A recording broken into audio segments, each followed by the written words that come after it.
right now, when we talk about psychedelics, we're almost talking about at the same level as people are talking about cancer therapy, which is immunotherapy. Something about activating the body's own systemic mechanisms to create healing. In the same way, psychedelics are also doing that. And so in the psychotherapy, you become more free to follow whatever the MDMA invokes, whatever's coming out of the patient. So you trust that, and we've seen that in ketamine therapy, is that if we just kind of don't try to force on like a rigid structure, where the patient's material takes them becomes their journey, and it kind of unfolds in a way that the psyche is ready for. Welcome to the Too Curious MD podcast. I'm Dr. Alya Ahmad. And I'm Dr. Suraiya Rahman. With the wisdom from holistic, alternative, and these conventional medicine, we are here to challenge the status quo. We're curious about the connectivity and complexity between diverse fields of knowledge as they relate to consciousness, chronic illness, mental health, resilience, and beyond. Learning more about the art and science of healing, or listening to stories of extraordinary healing. You're in the right place. Let's dive in. Welcome to the Too Curious MDs podcast, where medicine is more than science. It's story, art, connection, and integration. This is a space for the curious. And today, I'm going to put Simi on the spot. Oh, boy. She is in the limelight, and the lights are shining, and she's on stage. And she's going to talk to us about the retreat that we're planning, ancestral healing, and all the things that she does that amazes us. Thank you. Thank you. Well, you just kind of put me on the spot. We had a guest, cancel, which sometimes gives us the opportunity to be well-dressed on a Sunday afternoon and ready for the camera. And so Alya, ask you a question. I'm happy. I am sitting with some cards. So I pulled the card today, and maybe I should start by reading that, because that can maybe give us a little bit of calling in our intuitions. So I love using this animal spirit deck. It can sometimes be spooky. Gives us the swan card, which is really pretty. Nice. Can I see? Yeah. Can you see? Can I show it up in here? It's the water element, and it's the swan. And I think it really will speak to this element that we're in right now, trying to flow with the moment, right? And sometimes when unexpected things happen, somebody cancels, plans change, things didn't turn up the way you thought it would, there's an opportunity for creativity. So the swan card today shows us that there's effortless creativity, a sensitive mystic, and elegant power. The swan represents heightened creativity. In Hindu mythology, the goddess Saraswati, the embodiment of language, creativity, and artistry, rides on the back of this graceful creature. The swan is ready to take us there, to the fluid realm of writing, creating, and reflecting. This potent and healing energy is not to be taken for granted or taken lightly. When the swan card appears, your soul is calling for attention, for solo time. An inner voice is waiting to be heard, an inner vision likely to be revealed. When in balance, infinite creative power. When out of balance, agitated, snippy, or lacking vision, I can relate, to bring it to balance. Solo time and writing, right? Solo time and writing. And so what does a retreat mean? A retreat is solo time. And you can do a retreat by yourself or with other healers like yourself or a friend. And I've always loved doing retreats. So for me, this retreat that we're planning is just a very special treat, another level too. Yeah. Yeah. I do want to bring up what we talk about a lot, which is ancestral healing and generational trauma. And I want to bring this up because in the times that we're in currently, it seems to be that we are still cycling through the same generational trauma that's just is perpetual. And it makes me kind of sad that when we were at the MAPS conference, we talked about zero net trauma. I remember that. And now we're talking about trauma and recurrence of trauma that perpetually persists. And this has to do with not just what's happening in the world these days, but what's happening within families and what's happening within the infrastructure of our human condition and our own story to why we do this work. And we don't really get to talk about that too much. And I thought we'd just take this opportunity to really bring that to light. So what are your thoughts on what's happening in the world and what's happening within that infrastructure of healing? Big questions, right? So I think we're talking about the reality of early 2026 when we don't really know what's happening with global peace, global conflict, global economic collapse. When we dig a little bit deeper, it looks like there's this bigger story underlying. There's these forces that have been operational for 2,000 years in the Middle East. Right? And they come from these, you call them ideologies, you call them story of origin. It's who they are. It's like, this land is ours. No, this land is ours. We originated from them. And you see the fight of two brothers, basically, because when you talk about all the Abrahamic religions, they have one root, and they split off into three different perspectives, alternative paths. And so we find that there are rifts where brother against brother, like between our cultures, your culture and my culture, Alya, is like... And just for the audience sake, I want the audience to really just ground in on where our backgrounds are, and specifically yours, because Dubai is where you grew up. Mm-hmm. It's very dear to you because there's a lot of history there, as what you're describing. I lived in Dubai. I lived in Abu Dhabi for 10 years and came back.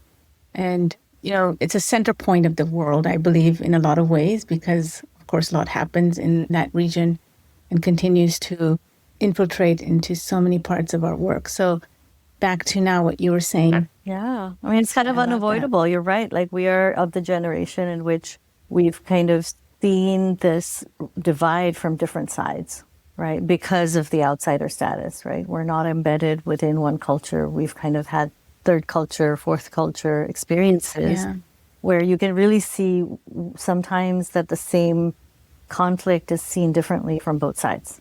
And when you see that, you recognize that, it's really about the story, right? It's a story that people are living. It's what gives them meaning. And when things get to the point of those red hot button topics, religion, identity, belonging, those are places where there's ready kindling to be lit on fire, right? As happens in even any families, right? You have two brothers, they grow up, they have their own families. There's always going to be something underlying. And you recognize that, there's going to be things that we can lob across each other's, across the divide, and that can get people riled up. Or we can try to understand each other's perspective and see that there's also opportunity for coming together and understanding. So I grew up in Dubai, you're right, and I grew up in a time when it was before the big kind of buildings came up. And so it was the late 70s, early 80s. My parents were physicians. We were on this compound in Sharjah, right next to the beach. It was this beautiful place where there were doctors from all over the South Asian countries, South India, Pakistan, all parts of India. And my parents were from Bangladesh, and it was just kind of, everybody's coming together and everybody's working, and there's Arabs and there's Egyptians and there's, Persians, and we're all trying to get along and understand each other. And to me, I felt like I saw the best of humanity as a child in that respect, where we were all inviting each other to each other's homes and sharing our food and sharing our culture. And so I got like an insight into this is what Lebanese family life is like. This is what Egyptian family life is like. And this is what, what people's stories are, Palestinians. So it was just like a very interesting place to grow up, where you see that Islam is not one big thing. It's many, many different versions of it, and everybody's speaking it in a different tongue. I mean, I think that's one of the things that people forget, is that at the heart of Saudi Arabia, where Mecca is, if you go there, and you're circumambulating around the Kaaba, you hear so many versions of what people are saying when they are, chanting. And it's beautiful. Like, there's a moment of recognizing unity, right? Which I think is what, when we scratch below the surface of political divides, we get to the part that all these religions are talking about unity.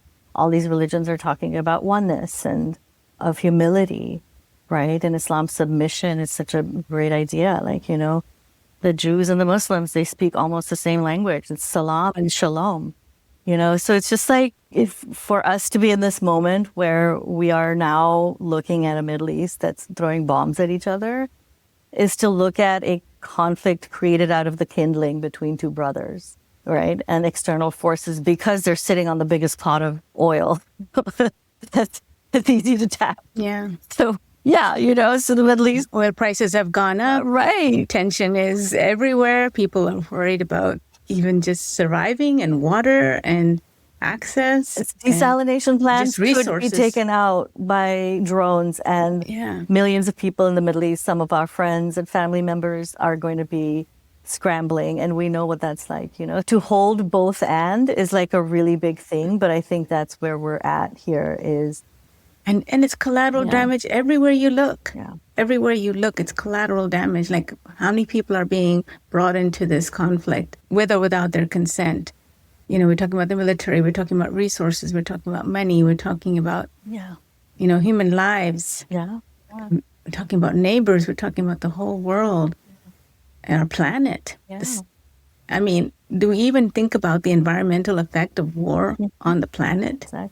The destruction. My husband does TNT, and part of his work in water and environmental engineering has been remediation of soil with TNT in it. Wow. With detonating, nitrous. Yeah. And dangerous. Spend years working on that. So that there's so many layers of collateral damage that we're talking about. Yeah. When I was growing up there, the seas of the Straits of Hormuz were absolutely crystal clear, emerald green.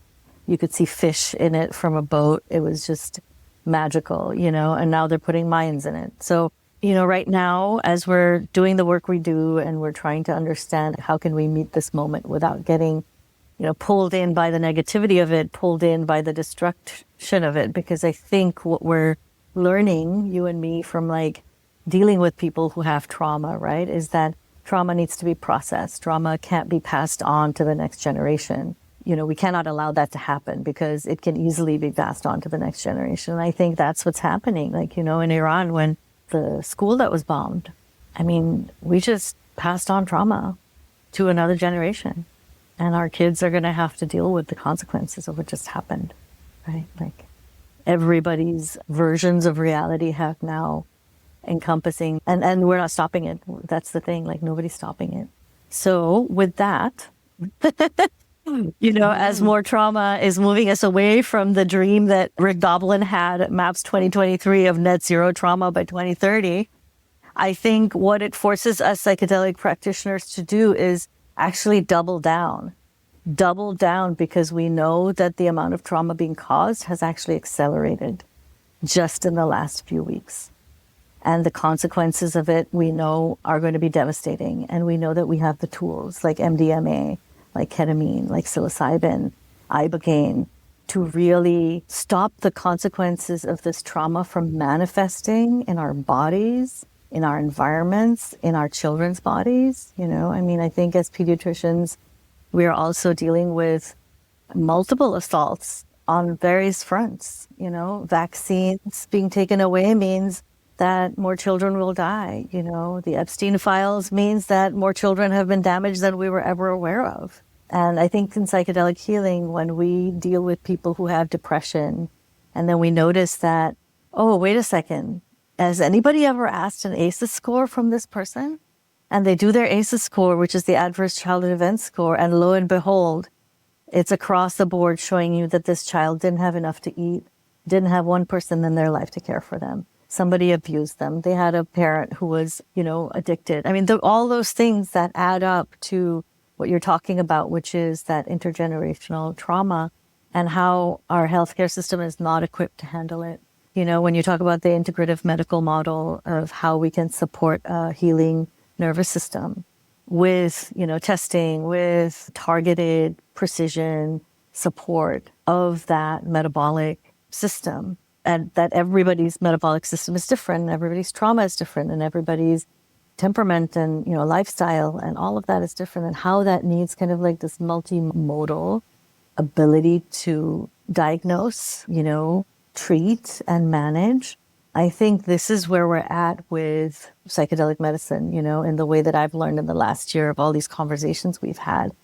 And I'm really excited to kind of support other healers who are working in this field, because I think because we know that these modalities work and we see them work in our patients every day, we have to give ourselves permission to also use these modalities to heal, And I think because the opposite of that, or what's at stake, is that we have for example, in this country, a healthcare system and a healthcare workforce that is being decimated with traumatic, you talk about nurses being attacked, the pit, I think, is doing a fantastic job of showing the consequences of this breakdown. And we have to support, heal, so we can continue to hold what's coming, right? And what's happening. So with that in mind, I have an outline for our first pilot Mindwala retreat. And I'm going to just be talking about how I like to take what's known. Can I just pause you for a sure. second before we do that? Because I think it's important what you just said for our audience as we move on to talk a little bit about why we're doing the retreat and the importance of that retreat as resiliency. And I think when you mentioned the ACEs, and I had a patient who is a veteran and was at the verge of, has a lot of existential kind of crisis because of what's happening in the world. But this just added on to the active PTSD, not post, but active PTSD. And I told her, I understand that this is really, really challenging for you at this time, as it is for so many people, and it's palpable. You can feel it, see it in every which way. First, a few months ago, you had to search for these things like this, and yet now it's everywhere. And really, what it comes down to is continuing to heal yourself, because you're building on that resiliency that you have, that trauma that you've experienced. And this is where you mentioned speaking to a bigger audience here in psychedelics. This is where connection, this is where really listening to each other, really truly listening and learning about each other from perspective, from story, and using the science of healing to actively heal. No, we don't have to wait. We can actively heal as we do this, because this is a long path ahead of us. So thank you. Thank you. Thank you for that question. I really love that we are walking this path together, and also inviting others and finding others who trust us with, holding the space and creating the conditions for healing, because we've been, honing that practice. It's a daily practice. And there's a lot to offer to each other. And, you were talking about evidence, this paper that I'm reading that's really fascinating to me about, when you talk about like psychotherapy and like MDMA or ketamine, right? And I think when we talk about trauma, the most of the research has been done in MDMA. So sometimes I might be talking about MDMA, but the only legal aspect that we can work with right now is ketamine. And there are some mechanisms that kind of bridge over, as we see, because ketamine is also used in PTSD. But some of the papers that are coming out are asking the question of like, okay, so we have psychotherapies like prolonged exposure and CBT therapy that we know work in PTSD. How do you frame MDMA with that? Is it about putting in another element into a process that's all about the psychotherapy and has that structured ability of the psychotherapy, and the MDMA, and you kind of sprinkle that on? Or is it that the MDMA itself adds a different element to how the psychotherapeutic process works, and therefore we can't just put that layer onto the process? We kind of have to see, okay, what elements of it serve the self-healing mechanism, because MDMA activates the body's own internal healing mechanism. So right now, when we talk about psychedelics, we're almost talking about at the same level as people are talking about cancer therapy, which is immunotherapy.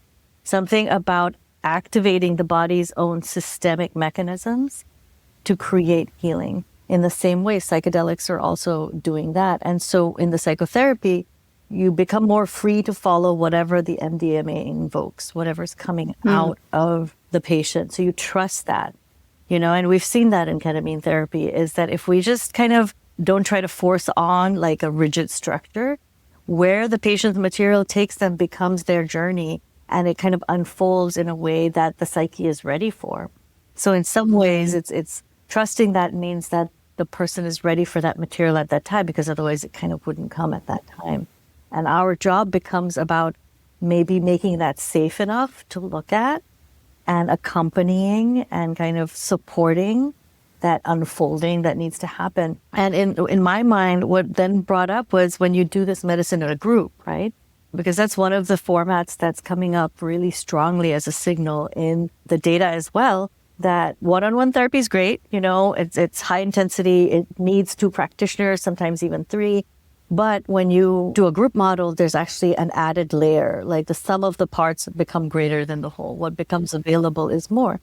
And what we see from that, I think, is that with the psychedelic experience in a group, that individual identity starts to just shift a little bit into a collective identity. So you kind of see an identity shift happening, even just in the group, right? And when we do group process over weeks, yes, that happens, right? The individual identity starts to become part of a group. In MDMA and psilocybin, and especially in ketamine too, that happens within the one session, And what I think that brings is that then you're part of the collective intelligence. You're kind of tapping into the wisdom of the collective, of all 4 people, let's say, if 4 people are in a healing container. And that's very powerful, especially when you have the ability to invoke each individual person's kind of ancestry, their own healing powers, their own capabilities and knowledge and wisdom, right? And especially when you have other things between them happening. Let's say you have a group of people who are healers, but also mothers. Or you have a group of people who are healers and mothers, and they all have children who are about to leave the nest. They're kind of stepping into their own next stage of their life. So that kind of also is something to think about when you're designing a healing container, is like, what is coming up? What are some of the layers that are showing up? And just paying attention to that, just like an arising, and putting language to that can kind of activate some of those elements, right? So I also want to bring up this idea that with the recent kind of publications on this, where group therapy and individual therapy was provided to Jews and Arab Israeli citizens. This is published after 2023 in October, I think, is how ketamine and how treatments like this can really help the community at large, even enemies, sitting side by side and sitting with each other's story and letting down kind of that default system of protection or barriers and really speak to their true essence of their human condition, which is where psychedelics really enhance. Like you said, that brings up that element of what's good, the immunotherapy, that's treating that human spirit without all of the cancer, malignancy that lives in the body. Separation, really look at that. Right. Yeah, exactly. Really look at that. Exactly. That's so beautiful, because I love that when you talk about people who have like thousands of years of a story, of a lived reality, of ancestry, of heritage, of like land being taken away, like things happening that were real, that have become part of identity. But how powerful is the psychedelic experience then for being able to get us past that barrier, right? That would take us like 100 years to like start to work through in a peaceful way. But here's a way to kind of springboard into, actually on this one level, we're the same. Like you and I have experienced this in the ER, let's say, and this is a very famous ER episode from back in, when the early seasons of ER, right? Right? It's like, I don't know if you watched George it. Clooney. Yes, exactly. Anthony Edwards, George Clooney. Eyebrows. You see these situations where in Chicago, right, it's the South Side, there's a policeman that just came in and he's been shot. And the person who shot him, who's a gangbanger, also comes in. And the whole episode is about, this ethical question that some of the characters start to have, like they start to judge one and support the other. And there's like a really real clear understanding is like, it doesn't matter when you're dying, when your body is, injured and in distress, and when you're injured. I think, your animal body is injured. We forget those things. We leave those to the side, because then it becomes about what's the most correct action. What's the most judicious thing to do? When you have limited resources, how do you parse them out between the deserving and the not? And those are some of the biggest questions that, people who are Médecins Sans Frontières, like all these, Red Cross, everybody who's going to all of these hotspots right now. And in some ways, resource constraint is something that Americans are not used to thinking about. But we're already seeing, like Cuba just went into a situation where there's going to be zero electricity. There's no transportation, just this weekend. So like we have actual literal cities having to then imagine the resource constraints, right? Of not being able to provide just the basic clean water, things like that. So it's like, yeah, I'll leave it at that. Yeah, there's so much that weighs on this practice of connection. This weighs on this practice of really having each other, witnessing each other, and working at that deep conscious level. Where can it take us? And I'm hopeful. I am hopeful in the long picture of things. There's hope always in even despair.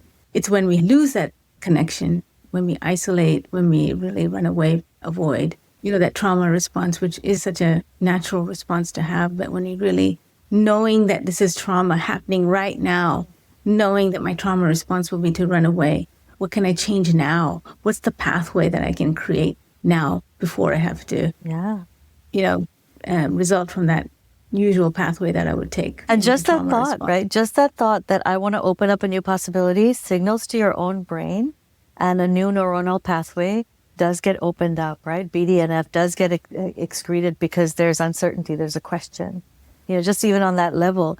And we are, even in like, as we say in ketamine, one of the most common things people say is like, oh, what did you notice? It's like, oh, I have these triggers. And usually what I notice after I've had my ketamine therapy, or I'm feeling, I've had a few sessions, is that I get a little space between my trigger and response. Yeah. Right? Just to think for a second, okay, do I have a different thought I can have right now? I can see what's happening. I know why it's happening. And that's that crossing between the mind and a knowing, and the way of knowing that's called embodiment, right? Because I know I'm safe. I'm sitting in my office. I'm just working, and yet I'm having a trauma response because I saw something on my phone or somebody mentioned something, right? And I can feel my heart racing, and I can feel my palms getting sweaty.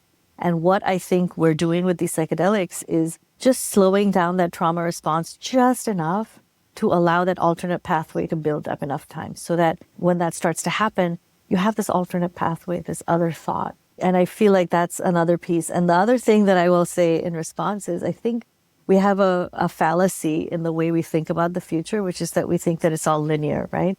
Things get destroyed, oh, we're going to have to rebuild, and it's all going to be just like one foot in front of the other. But actually, reality is not linear. It's a spiral, right? And one of the most interesting things about the mathematics of like the Fibonacci spiral, right, is that you could do the same habit like for 6 days in a row, right, and almost feel like you didn't see any change. But on the 7th day, something will happen, and that shift will happen, right? And we see that with ketamine therapy too, right? It's like, you do it, you have a little pump, and then you get to a certain level. And we know that in our nervous system, there's something such as an action potential. We know that the human body works in that kind of threshold ways. And so that's the other piece that I'll tell people is like, sometimes when we're working on something, it just feels like nothing is moving.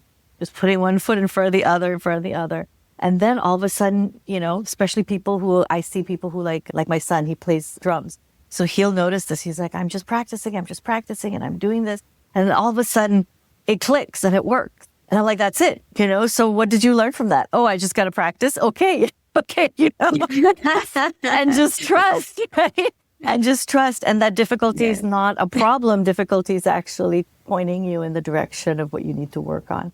And I love that, about kids is you can really talk to them about what's it like to just try something and not be against yourself. Right? Adults, sometimes we're so against ourselves. Can you say that again? Yeah. What's it like to try something and not be against yourself, but instead be for yourself? Right? Because adults will be like, oh, I tried, but it didn't work. Right? And that's the core of depression. When we say that to ourselves over and over again, it becomes kind of like an identity. You don't even know you're doing it. It's so amazing to talk to you because there's so many layers. You're so vivid in your language, and yet precise, and also very, very, like I said, layered of all kinds of metaphors and insights. I think it's just, and you get it. There's this part of what you just spoke about, which was that threshold or whatever number, whatever you call it. I call it kind of liminal, and I know you like liminal. Yeah, liminal is where we get into this state of transition and where things start to change. And maybe the human condition's story is 500,000 years old. Right. And we're just in some part of that.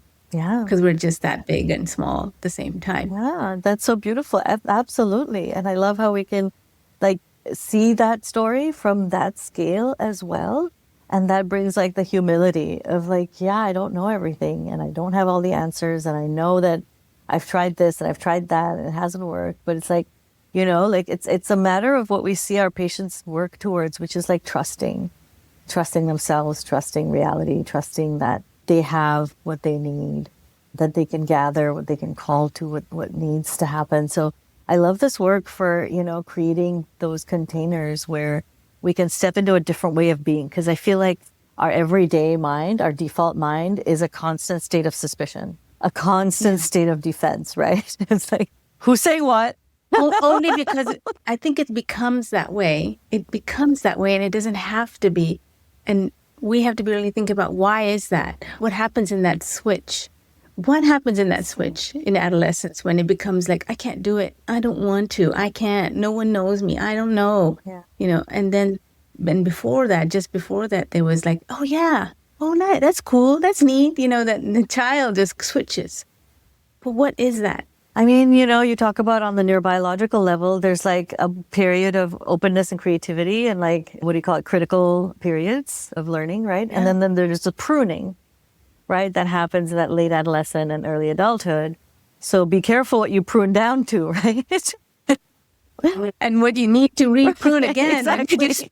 What did you cut off that shouldn't have been cut off? And that it's sometimes an unconscious process and not a conscious process. And so pruning correlates to trauma or not? So that's an interesting situation because it's like, what is being pruned, what is not being reinforced is being pruned away. So I think if somebody grew up with a lot of trauma in their life, sometimes what they'll do in their younger life, what you see in the young psyche is it kind of splits off, dissociates, right? And kind of just minimizes that trauma in some way just to be able to have a sense of self that's healthy. And then when they grow up and the pruning occurs, there's a question now, okay, which one do I prune off, right? Am I this good person or am I the person that the trauma happened to? And if they don't have language or a place, and that's why sometimes when people go to college and they suddenly have a chance to kind of explore themselves, and that's when sometimes the collapse can happen because all of a sudden, I don't know who I am and I don't have anything to kind of, to hold on to. Psychically, especially because in those two parts can't talk to each other. Like, for example, if there's so much shame and guilt and trauma between those two parts, they can't talk. They don't have a conversation. They come out in ways where it's like, firefighter responses, like maybe some outward ways or some inward damaging ways, right? So is this what the world is experiencing right now? Yeah. Dissociation? Yes. That's exactly it. Is it the switch between, because we were like this and then we're like this and something is being pruned away because of our conditions and the world? And what brings us back to that? What brings us back to ourselves? What will bring back this planet to its sense of self? Yeah. We only respond to real consequences. And I think the real consequences are becoming more and more real, right? So we know that what we're... Do you mean we're only responding in fear? We only Not fear. I think survival, I think survival. I mean, think about it. Every psychedelic journey that is good for you is going to start with a really difficult aspect where you will either feel humbled, because you've done ayahuasca and you're puking and you're going to the bathroom at the same time. And you just feel like an earthworm at that point because that's what you are on the scale that the medicine takes you to. Or you're going to be shown suffering, immense suffering, like eons of humanity suffering, and be shown that actually this is what humanity has always been about. That's where the yin and yang of all of it exists. It's just like suffering and transcendence kind of have to coexist. Okay, so if we're intelligent enough to know this as beings, we're intelligent enough to know this right now, that trauma is happening, what's real, what's not real, who is who, who's the victim and who's the perpetrator. We know this right now. And do we respond in this way? You just brought up this huge piece of what dissociation is about. And greater minds than mine, Harvey Schwartz, one of them, have talked about dissociative identity disorder, trauma, and this victim, perpetrator, and accomplice kind of triangle, right? and how each of us at any time can be in any of those three perspectives, right? We can be the victim as well as the perpetrator, and how sometimes part of it is the theater of relational healing can sometimes evoke that we all have those aspects within us, which is where psychedelic healing gets really interesting, is, for example, like these stories. So there's this story of, I think you're right. I think you're onto something with the dissociation because of how much trauma everybody's experiencing right now. More patients with dissociation are approaching psychedelic therapy. And I do believe there is a way to balance and maybe even learn from the patients who live in harmony in dissociation, have been able to harmonize the dissociative parts. That has a lot to teach the rest of us. I think I'll leave it at that. Yeah. Well, I'm particularly intrigued by that, by what's happening in that psychedelic experience that you're describing as a healing benefit. Yeah. Is it a question of consciousness? Because it's an altered state of consciousness that you get to. Is it a state of altered consciousness? Should we, person to person, human to be human, thinking about consciousness versus the material trauma? I think it's both. I think it's like you can't separate the two. How does connecting with the greater consciousness, for example, heal our trauma? I think that's the question you're asking, is how does, that connection? And I think greater minds than mine have written about it. And I think we're seeing it, right? I think, first of all, is there evidence of it? I think there is evidence, especially like the Johns Hopkins trials from Roland Griffiths were the first to demonstrate that, those who found the greatest benefit to their treatment-resistant depression from one dose of psilocybin were the ones that described it as being a mystical experience or one of the top 5, greatest, more significant experiences of their life. And so those are like, when a child is born, right? Or you get married, like those are some big experiences in our life, or you graduated, right? So these experiences that heal us are at the level of these peak experiences, and that peak experiences have something for us, something that we can gain from. And I think the way we live, the people who are chasing peak experiences, whether physical or emotional or intellectual, are always growing, are always evolving, are more resilient in the way that you've said. So there's something about mystical and peak experiences that does something for us in organizing ourselves, right? So yeah. And what are the coping mechanisms during that, in that resiliency, in addition to that sense of compassion that can be shared, or empathy or connection, or that connection of unity and external and internal unity, and in that mystical process of psychedelics that you can heal, but you can actively heal it. Yeah. You don't have to wait. Yeah. We can talk about healing right now as a planet.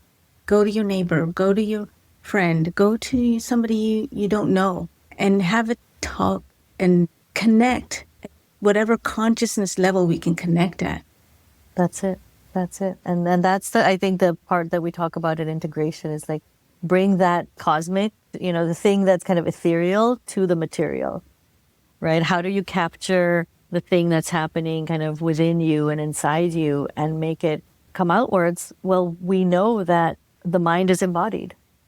The changes in the mind will eventually show up in the body. You can't help it. It's like, oh, you healed your trauma from, sexual abuse, and now you walk differently in your body because you're more comfortable maybe.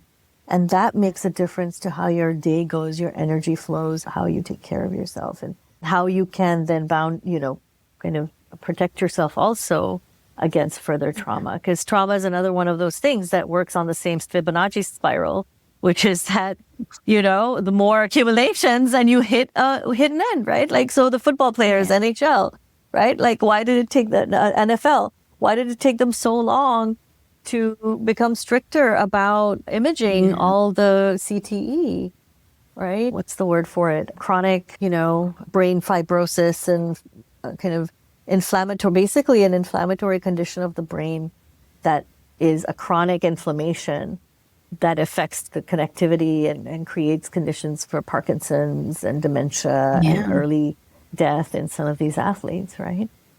Pruning, extensive pruning, Right. too much pruning. Yeah. Thank you. Thank you, Cindy. This is such an engaging, healing conversation, because here I was sitting before this podcast thinking about what can I do to distract myself right now from the news? I can do my taxes. I can sit here and go through my account, the bills, and I was so distraught inside. I could feel it in my body. I could feel this because I've been carrying this and feeling this from patients and myself and families and what we're hearing in the news. Yeah. You said something. Yeah. You said something, carrying, right? Carrying. Yeah. So that's the thing that we are becoming aware of, is that we are all carrying something. Carrying. And what do you want to be carrying? Do you want to be carrying the news? Do you want to be carrying the way you're feeling? And when we get to carry it, what can we do with it? Right? Yeah. So I'm going to ask the audience, what are you carrying? What are you carrying? So I would say that I think one of the ways in which we can get around to that question of what are you carrying is, let me help you carry it. Let me carry it with you. Let us both carry what we're carrying together alongside, right? So there's like that alignment, connection, alignment. Let me make space for you to describe what you're carrying. One of the things that I love is art making. And I was just seeing that, the great artist Monet, when he became so old that he couldn't paint, they would just give him paper and scissors. And he would just cut these beautiful large shapes, and then he would just put them up on the walls. And I think like creativity, right? Like as simple as just scissors and colored paper. It's not complicated, but it's about describing your experience in all these different ways. So that we can see each other. Yeah. So some of the things that I was going to bring to our, first retreat is like... Mindwala is starting retreat. So yeah. I hope the audience knows that the Too Curious MD is a collaboration of Mindwala, LLC. This is Simi and I's last year. I think it was last year, June, right? Yeah. June 2025, we signed an agreement on Mindwala and brought in Pala medicine with Sha Minds. Yeah. And it is about the mind and the Wala, the people. Mindwala means mind people. I'm a person of mind, Mindwala. Love that. And I know that this is something that has deep meaning for you.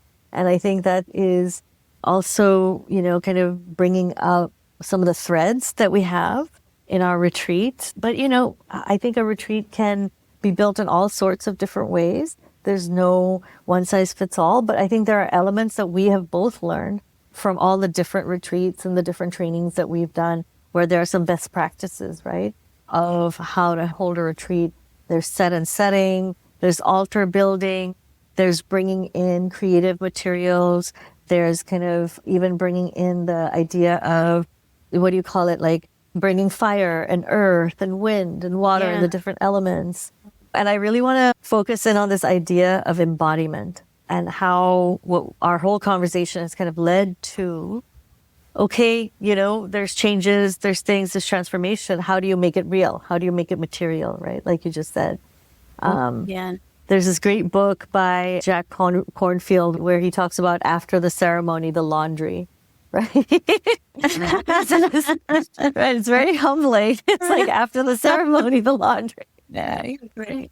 So what's your laundry, right? Like, what are you trying to wash? Well, it's like, you've done this beautiful work, this beautiful ceremony, and now comes here's the laundry. Here's the real part. And that's here's as important, if not more important. And I love that, part of what I've learned and what we've learned from a lot of all the people that we've been learning from, all of these mentors, is just that you have to walk the walk, right? You have to do it for your own healing so that you can bring that to others. And I think on this healer's path is where I think things kind of become more powerful.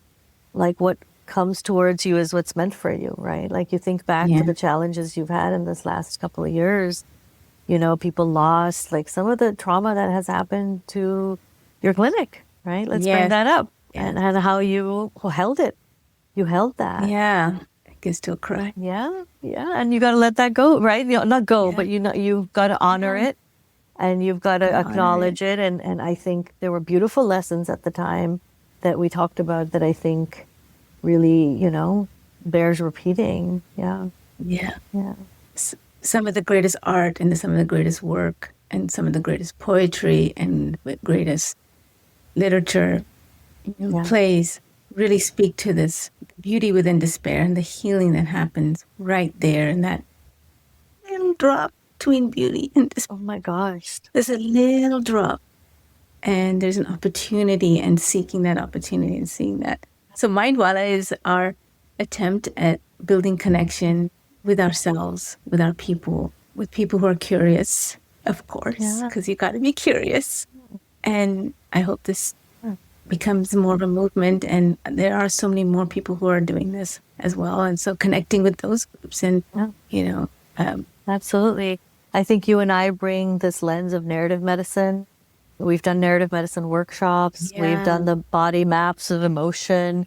We've, read poetry, done writing, made art. And I think all those pieces, right, have really informed how a retreat of this kind, for example, really needs a little bit of structure, right? Like that ability to flow between structure and openness.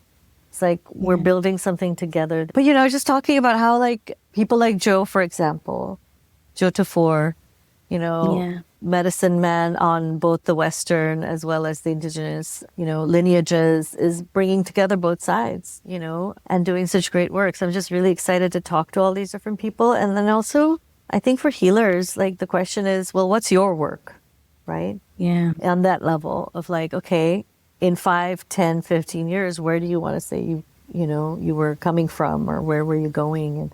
And how do you evaluate that? And I think that's really powerful. Actually, the notes I wrote to myself about this have to do with how you say speak into your intentions. Like you say, you say that. You say into. You say the word into quite a bit. Yeah. Oh. You're like, can you speak to or speak into? And at first, I was just like a little taken back about that, because I was like, oh, that's because, when we talk about things, it's like in a paragraph in a formalized way. But when you say into, it's like, oh, no, it's active. It's right here.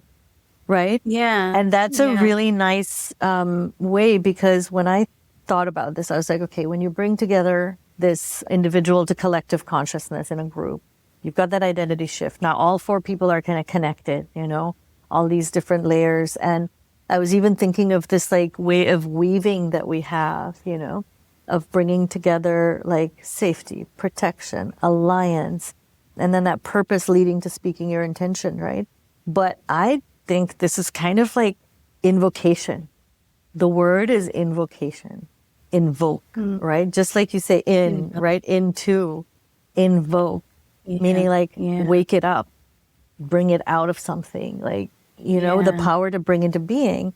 And so I think it's intuitive spell casting. I really think it's on some level putting your intention strongly into words. And we've heard our patients say this over and over again, right?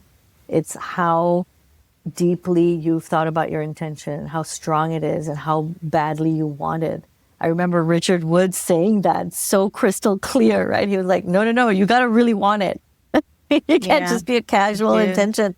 And I think he's right about it, because it has to do with creativity, and how that's unlocked. That's why Bad Bunny is so popular right now. Absolutely. These kids are onto something. All these kids, like, follow your passion. Follow your passion. And trust and be yourself, right? Like he is so himself. It's like the biggest. So himself and so amazing. Like draws in so many people. Has drawn in so much. The most well-loved character on this planet beyond, right? Like who's worried about being shot though?